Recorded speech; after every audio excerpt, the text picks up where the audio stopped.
Hello मेरे भारतीय साथियों, स्वागत है आपका कर न्यूज़ 24 में। तो दोस्तों, आपने जो थंबनेल पे पढ़ा वो सच है। क्या अमेरिका पाकिस्तान पे प्रतिबंध लगा सकता है?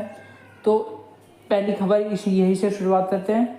हाँ दोस्तों, अभी आपको पता होगा कि ईरान और पाकिस्तान के बीच में डील हो रही थी गैस पाइपलाइन की, जिसके लिए पाकिस्तान और ईरान के बीच में बातचीत चल रही थी। और इसके लिए ईरान के जो सुप्रीम लीडर है अयतुल्ला खान, वो पाकिस्तान गए थे। और इन दोनों लीडरों ने, पाकिस्तान के प्राइम मिनिस्टर और ईरान के सुप्रीम लीडर, दोनों ने एक प्रेस कॉन्फ्रेंस भी की थी, जिसमें पाकिस्तान के प्राइम मिनिस्टर ने बहुत कश्मीर के बारे में कहा और ईरान के सुप्रीम लीडर ने कुछ नहीं कहा। तो भारतीय लोगों को लगा था कि ईरान ने पाकिस्तान की बेइज्जती कर दी, ईरान ने उसके सपोर्ट में नहीं बोला। नहीं दोस्तों, ईरान ने एक जियोपॉलिटिकल गेम खेला। ईरान ने पब्लिकली ना बोलते जो जॉइंट स्टेटमेंट आती है दोनों लीडरों की, दोनों देशों की, उसमें कश्मीर के ऊपर बोल दिया। हाँ, ईरान ने अपनी जॉइंट स्टेटमेंट जो रिटर्न होती है उसमें कहा है कि जो कश्मीर का मुद्दा है वो कश्मीरियों ही द्वारा सुलझा जाना चाहिए, मतलब सॉल्यूशन होना चाहिए।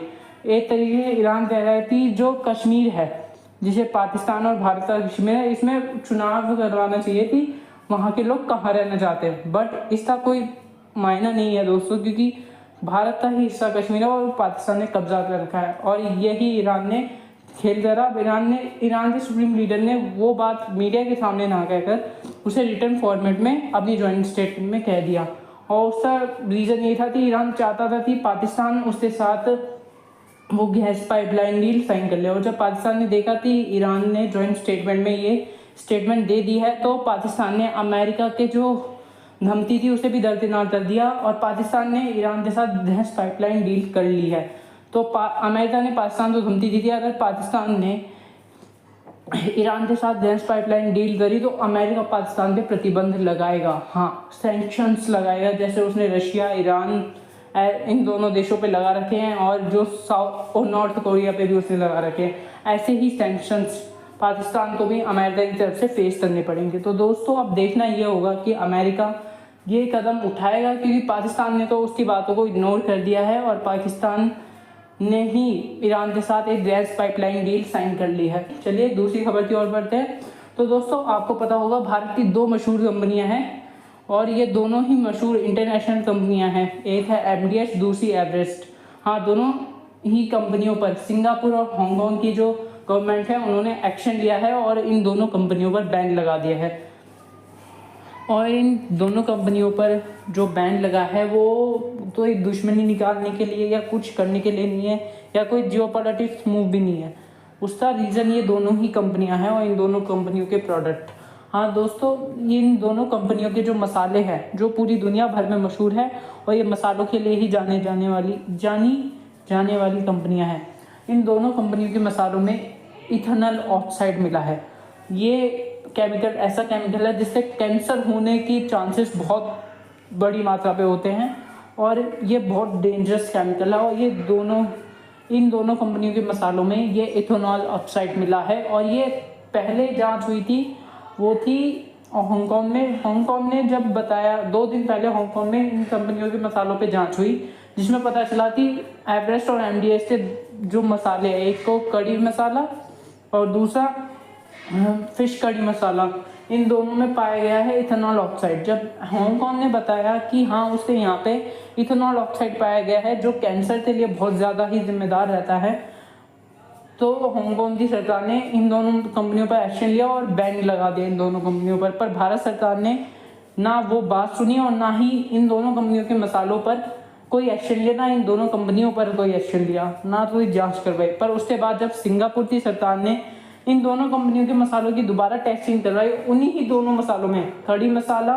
और फिश कड़ी मसाला, इथेनॉल ऑक्साइड बड़ी मात्रा में मिला दोस्तों। और ये भारत के लिए बहुत गंदी बात है दोस्तों, क्योंकि ये भारत अपने मसालों के लिए बहुत पहले के और बहुत पुराने समय से जाना जाता है। स्पाइस रूट भी हमारे मसालों की वजह से ही बना था और भारत ही सबसे बड़ा मसालों का एक्सपोर्टर है।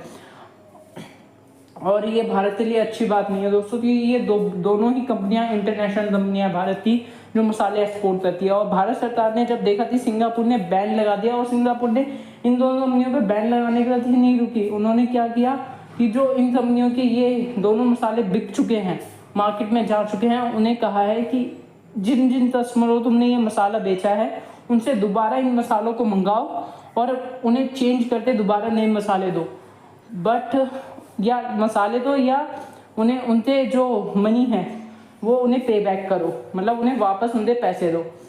और ये देखकर भारतीय सरकार होश में आई और बहुत से देशों ने एक्शन लेना स्टार्ट कर दिया है ये एवरेस्ट और एमडीएच पर। और जब भारतीय सरकार होश में और भारतीय सरकार ने अपनी रेगुलेटरी फॉर्म्स तो जो चेकिंग करती है FSSAI और बहुत सी जो रेगुलेटरी फॉर्म्स हैं जो फूड से रिलेटेड जांच करती है, उन्हें कहा है कि वो एमडीएच से इन दोनों मसालों के अलावा सभी मसालों की चेकिंग करें और देखें कि भारत में तो इथेनॉल ऑक्साइड वाले मसाले एमडीएच और एवरेस्ट नहीं बेच रही है। हाँ दोस्तों, क्योंकि ये जो बताया गया है इथेनॉल ऑक्साइड, इससे कैंसर होने का खतरा बहुत बड़ी मात्रा में है। और अगर ये दोनों कंपनियां भारत में ऐसे कुछ बेचते हुए पाई गई तो इन दोनों के ऊपर भारतीय सरकार एक बड़ा एक्शन ले सकती है। और भारतीय सरकार के एक्शन लेने से पहले ही 2 देश एक्शन ले चुके हैं, तो इन कंपनियों के ऊपर एक सुई लटक रही है कि अभी ये 2 देशों से बैन हुई है, हो सकता है ये अगर उन्हीं दोनों मसालों में अगर इन्होंने और कंट्री में बेचा हो और उन्हीं दोनों मसालों में वही इथेनॉल ऑक्साइड पाया गया तो चांसेस है कि इन दोनों मशहूर कंपनियों पर बहुत बड़े तादाद में देश बैन लगाए। और ये भारत के लिए अच्छी बात नहीं है, क्योंकि भारत की इमेज इन दोनों कंपनियों की वजह से बहुत ज़्यादा खराब होगी दोस्तों। तो दोस्तों वीडियो को लाइक करें, चैनल को सब्सक्राइब करें। जय हिंद।